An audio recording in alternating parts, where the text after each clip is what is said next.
વાવથરાદમાં Saupura canal તૂટતા ખેતરોમાં પાણી ફરી વળ્યા છે। કેનાલમાં ભંગાણ સર્જાતા 70 એકરથી વધુ જમીનમાં જળબંબાકાર, જેમાં મગફળી અને બાજરીના પાકને વ્યાપક નુકસાન થયું। ખેડૂતોનો પાક એડે જ ગયો છે અને તંત્ર અને કોન્ટ્રાક્ટરની બેદરકારીથી ખેડૂતોને લાખોનું આર્થિક નુકસાન વેઠવાનો વારો આવ્યો છે। નાણાંની કામગીરી સમયસર ન કરનાર તંત્રની બેદરકારી સામે આવી।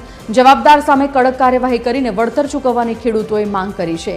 કેનાલમાં ભંગાણ મામલે ખેડૂતોમાં રોષ અને વળતરની માંગ છે। મેં 10 વખત કોન્ટ્રાક્ટરને રજૂઆત કરેલ છે। કોન્ટ્રાક્ટર કે આ ગામના લોકોને કે ગમે તે થાય, અમે કીધું હતું કે પાણી આવશે, તમે તાત્કાલિક કામ કરો। એ તો કે અમારી રીતે અમે કરશું। જે ડીએલ સાહેબને 4 વખત અહીં જે આ સ્ટેજ ઉપર આવીને વાત કરેલ હતી, પણ ડીએલ સાહેબે કોઈ અમારું સાંભળ્યું નથી। પરમ દિવસે 24 તારીખની અમે રજૂઆત કરી હતી, પણ એ લોકોએ કોઈ અમારું સાંભળતા નથી ગવર્મેન્ટ।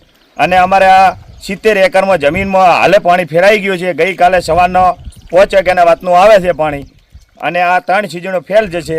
અને કારણ કે આ ભડોદરનું પાણી આવે છે ખેતરોનું, આ પાણી બંધ નહીં કરે તો અમારે 3 સિઝનો ફેલ જશે। કોન્ટ્રાક્ટરની બેદરકારીથી આ નાળો તોડીને મેલ્યો હતો અને ભડોદરનું પાણી આવીને અમારા ખેતર ભરાઈ ગયા। અમને ગરીબ ખેડૂતોને પાયમાલ કરી નાખ્યા। હવે અમારે છ જાઉં તો ગમે તે રીતે સરકાર ખૂબ કટિબદ્ધ છે, પણ આ કોન્ટ્રાક્ટીઓએ અમને છીરું મેળ્યા છે। અમારા ખેતર પાણીના ભરેલ પડ્યા, અમારી મગફળી ફેલજી, અમારે ઢોર ઢોખર લઈને કોક બહાર નીકળવું પડ્યું। આવી અમારી દશા બગડી ગઈ છે। ગમે તે રીતે સરકાર આવે અને અમારી આ ઉદ્ધાર કરે। બીજું જેને જાણ કરવા અમે આ પત્રકાર સાહેબને બોલાયા તો અમારી ચોક આગળ જાણ થાય।